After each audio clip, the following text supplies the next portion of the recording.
Maharashtra TV news, आवाज सर्वसामान्यांचा। Breaking news. Jalgaon शहरातील मटन मार्केट समोरील रस्ता सूर्या स्वामिलचा की शासनाचा? अगर रस्ता शासनाचा असेल तर कारवाई कोण करणार? जळगाव शहर महानगरपालिकेतील अतिक्रमण विभाग फक्त छोटा मोठा व्यवसाय करणाऱ्या हॉकर्सवरच अतिक्रमण मोहिमेअंतर्गत कारवाई करत असते। मात्र मोठे अतिक्रमण धारकांकडे अतिक्रमण काढण्यासाठी महानगरपालिकेला काय त्रास आहे असा सवाल सर्वसामान्य जळगावकरांना पडत आहे। महानगरपालिकेने सर्वांसाठी नियम समान ठेवणे गरजेचे असताना देखील अतिक्रमण काढताना हॉकर्स करत आहेत। सूर्यास्वामींची जागा ही मालकीची असून उर्वरित लाकूड हे रस्त्यावर ठेवलेले आहेत।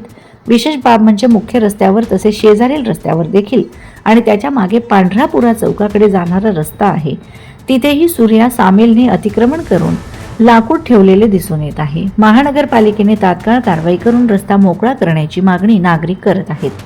वंदे महाराष्ट्र टीव्ही मीडिया प्रतिनिधी अकबर पटेल, जळगाव।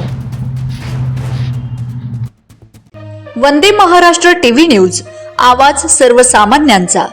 अशाच नवनवीन बातम्या पाहण्यासाठी आमच्या चॅनलला सबस्क्राइब करा, बेल आयकॉनला क्लिक करा।